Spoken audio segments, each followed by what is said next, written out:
오늘 제가 크로스핏 1회 체험을 하고 왔거든요? 근데, 이건 나랑 안 맞는 운동 같아. 아, 끝나고 집에까지 걸어올라 그랬는데, 택시 타고 왔잖아? 못 걷겠어! 이게 뭐야? 네, 안녕하세요. 마술입니다.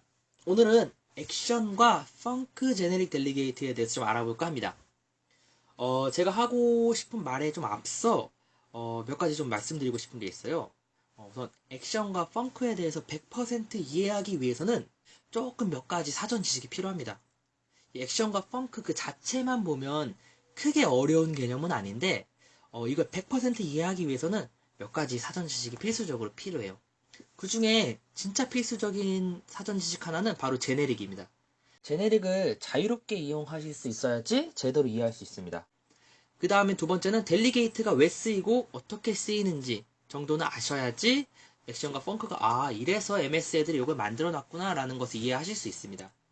그 다음에 제 욕심 같아서는 조금 더 나아가면 이제 람다식까지 알고 계시면 이제 액션과 펑크를 이용해서 정말 자유자재로 여러분들이 표현하고 싶은 걸 표현하실 수 있는 단계가 되실 거예요. 어, 지금 제가 말씀드린 이런 사전 지식이 좀 없이 강의를 진행한다면 한 번에 이해가 안 되실 수는 있어요. 하지만 여러분 너무 겁먹지 마시고요. 제가 천천히 하나하나 좀 알려드리도록 하겠습니다. 액션과 펑크는 제네릭 델리게이트입니다. 그래서 액션과 펑크로 만들어진 변수에는 특정한 형태의 함수를 담을 수 있는 거죠. 우선 액션과 펑크의 차이점부터 좀 알고 들어가겠습니다. 액션의 마우스를 갖다 대면요. 설명이 나오는데요. 캡슐레이터인데요. 캡슐화를 하는데 어떤 걸 캡슐화 하냐면요. 리턴하지 않는 함수를 캡슐한다는 겁니다. 액션은 리턴 값이 없는 보이드 형태의 함수를 캡슐화 합니다. 그럼 펑크도 똑같이 캡슐화를 하는데 어떤 걸 하냐면 t 리절트 파라미터를 리턴하는 함수를 캡슐화하는 거예요. 이 말이 혹시 뭔지 이해가 가시나요? 혹시 이해가 안 가신다면 좀 제네릭에 대해서 좀 더 혹시 공부를 하실 필요가 있으실 수도 있습니다. 우선 중요한 건 액션은 보이드 형태의 함수를 캡슐하는 거고 펑크는 어떠한 특정 값을 리턴하는 함수를 캡슐하는 것입니다. 우선 액션에 대해서 먼저 좀 볼게요. 액션은 제가 말씀드렸듯이 보이드 형태의 함수를 캡슐할 수 있습니다. 이런 형태의 함수가 되겠죠? 자, 뭐 이렇게 할게요. 이 액션이라는 변수는 set 데이터를 받을 수 있습니다. 그쵸? 아무런 에러가 안 나요. 왜 이 액션이라는 변수는 이 함수를 담을 수 있을까요? 자, 지금부터 차근차근 설명드릴게요. 이 액션은 제가 계속 말씀드리지만 보이드 형태의 반환값을 갖는 함수를 캡슐할 수 있어요. 자, set 데이터 보이드 형태죠. 그래서 액션으로 받을 수 있는 것입니다. 그럼 이 첫 번째 나오는 이 제네릭 파라미터의 의미는 뭘까요? 바로 그 제네릭 파라미터의 의미는 이 함수가 받는 파라미터의 타입을 말합니다. 인트죠. 그리고 액션이니까 보이드입니다. 그러니 이 언더바 액션이란 변수는 이 함수를 담을 수 있는 거예요. 하나만 더 해볼게요. 이런 것도 가능합니다. 이건 어떤 함수를 담을 수 있을까요? 뭐 빠르게 복사 붙여넣기를 하면 만들 수 있겠죠. 뭐, 뭐 이런 함수를 담을 수 있을 것입니다. 한번 담아볼까요? 잘 들어갑니다. 만약 뭐 이 변수에 이 함수를 담으려면 당연히 안 담기겠죠. 일치하는 형태가 아니니까요.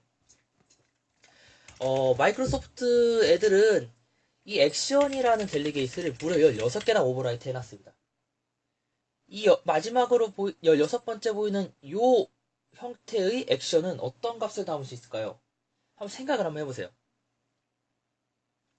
액션은 제가 계속 말씀드립니다. 리턴을 하지 않는 보이드 형태의 함수를 담을 수 있어요. 그 다음에 각각의 제네릭 파라미터들이 의미하는 건 담고 싶은 함수의 파라미터들의 타입을 열거해주면 돼요. 그래서 만약 이런 함수가 만약에 현실 세계에서 필요하다면 이 액션 6이라는 변수는 어떤 함수를 담을 수 있을까요?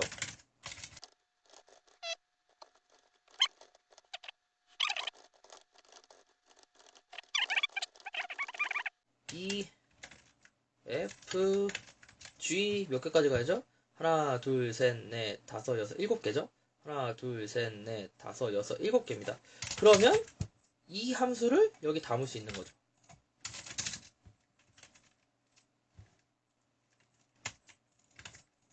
이렇게 set 데이터 3을 담을 수 있는 겁니다.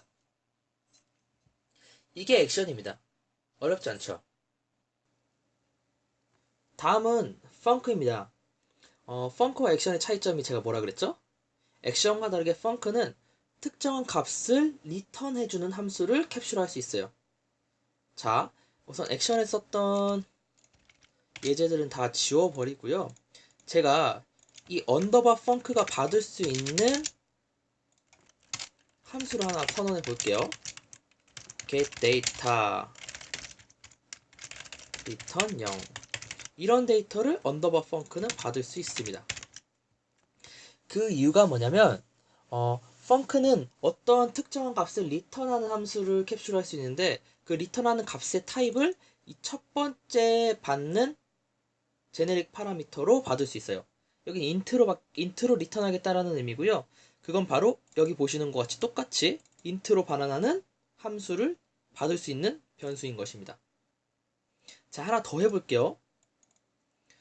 이렇게 제네릭 파라미터를 두 개 받으면 이 펑크는 조금 외워야 될 게 있어요. 바로 무엇이냐면 가장 마지막에 나오는 이 타입이 바나나 값의 타입이고 그 앞에 나오는 모든 제네릭 파라미터는 파라미터로 받을 타입인 거예요. 자, 그러면 여기에 스트링을 써서 생각해보면 이 언더바 펑크 1회라는 변수에는 어떤 게 들어갈 수 있을까요? 이런 함수가 있으면 바로 여기에 들어가게 되는 겁니다. 왜 들어갈까요? 이해가 좀 되시나요? 자, 가장 마지막에 나와 있는 제네릭 파라미터가 리턴 값이라 그랬어요. t 리절트 보이시죠? 그래서 얘를 리턴하는 함수고 그 이전에 나오는 파라미터들은 모두 파라미터로 받을 타입입니다. 하나만 더 해볼게요. 여기도 이렇게 될 수 있습니다. 데이트 타임 여기에 스트링 이런 펑크 6이라는 델리게이트는 어떤 함수로 받을 수 있을까요? 생각을 한번 해보세요. 자, 갑니다. public 우선 데이트 타임을 반환해야 돼요. 보시면 쭉 나와 있지만 이 마지막에 나오는 게 아웃이죠. 아웃 파라미터가 바로 이겁니다. 그래서 아웃 타입을 데이트 타임으로 받아주고요. 그 다음부터는 쭉 파라미터 순서대로 타입입니다. 자, 보시면 첫 번째가 스트링이니까 스트링 받고요. 그 다음부터는 인트죠.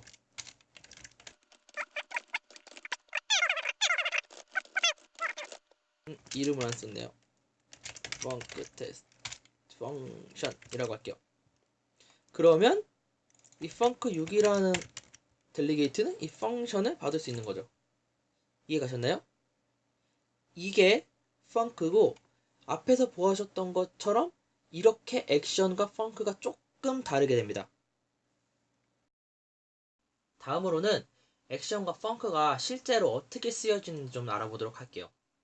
개발을 하시다 보면 여러분들이 만든 함수뿐만 아니라 .NET 프레임워크 혹은 다른 오픈소스에서 소스를 갖고 와서 거기에 있는 함수들을 써야 될 때가 굉장히 많으실 거예요.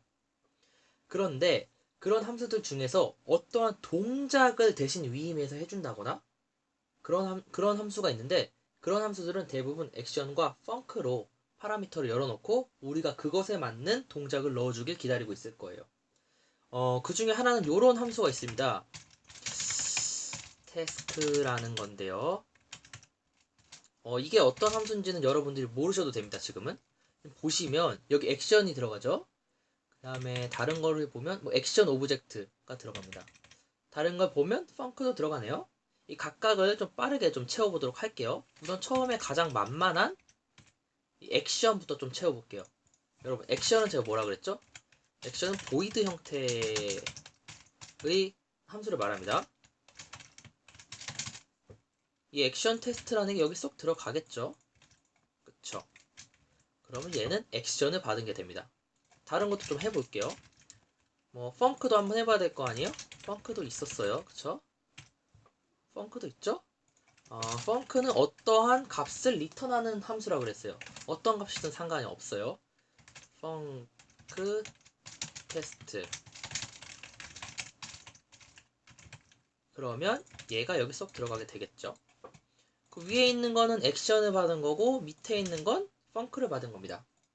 이게 왜 여기 들어갈 수 있고 이게 왜 여기 들어갈 수 있는지는 이해를 혹시 하고 계신가요? 이해를 하셨으면 좋겠습니다.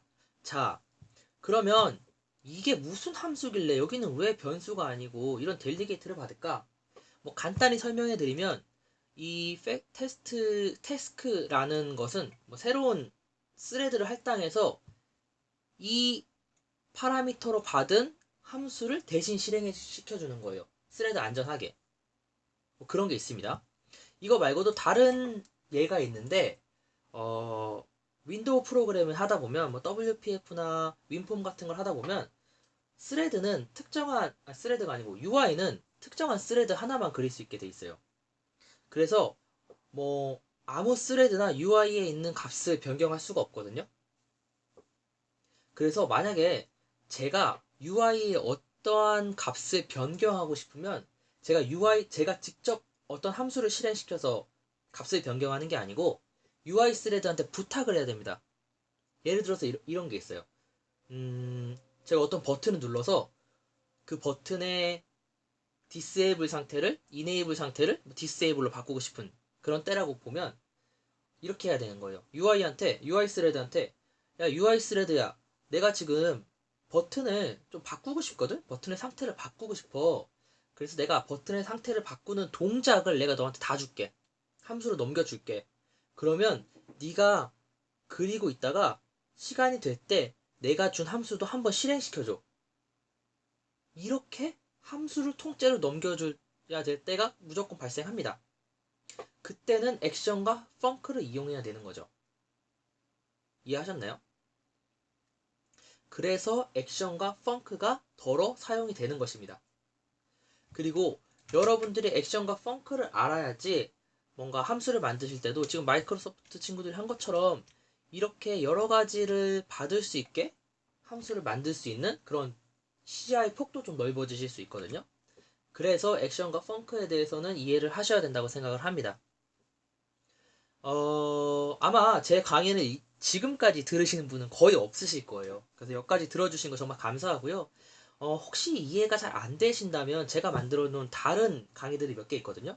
거기서 앞부분 보지 마시고요. 뒷부분에 사용 예를 제가 좀 지금과 같이 간단하게 설명을 드린 게 있는데 그런 거를 좀 보시면 아리까리 하신 분들은 조금 이해가 되실 수 있을 거라고 생각을 합니다. 감사합니다. 시청해주셔서.